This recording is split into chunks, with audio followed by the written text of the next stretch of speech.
Telebista berri bat. Hamaika du izena.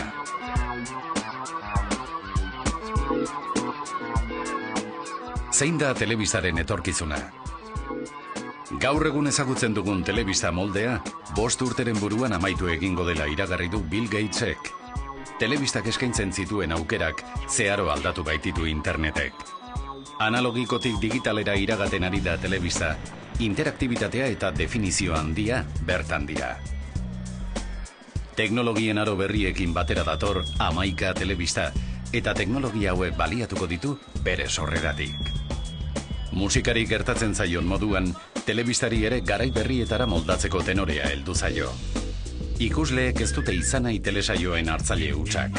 Ikusleek orain protagonista izan nahi dute, parte hartu nahi dute, ikusi nahi duten ura aukeratu eta ongi datorkienean ikusi.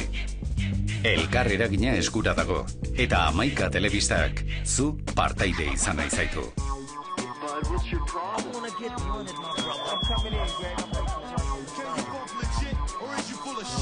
Some people can't handle the streets.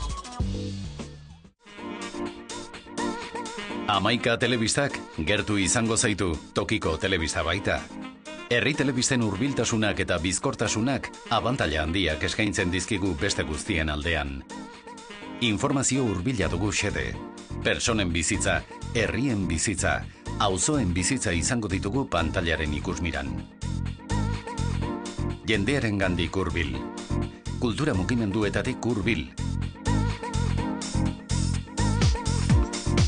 Gure berba, euskara izango da. Eta euskaldunon unibertsoa islatzeko konpromisoa hartu du. Euskalduna eta hurbila baita Hamaika telebista. Euskal Herriko eskualde bakoitzean euskarazko telebista bat sustatu gura dugu eta eginkizun honetarako denon eskuak ezinbestekoak dira. Hamaika telebistaren egitasmoa osatzeko 6 enpresa bildu dira. 3 komunikabide talde, Berria, Deia Notizias taldea eta Gara. Edukien enpresa bat, Elkar. Telebista ekoizlea, Bainet, eta bazkide teknologiko bat, Euskaltel. 6 eskuak elkarturik, zutabe sendoak jarri dituzte Hamaika telebistak argia ikus dezan.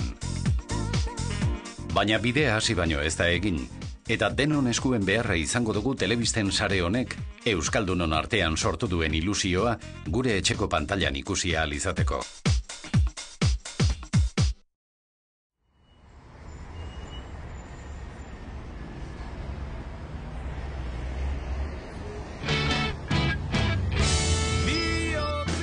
Hamaika telebistak Bilbon emango ditu aurreneko urratsak.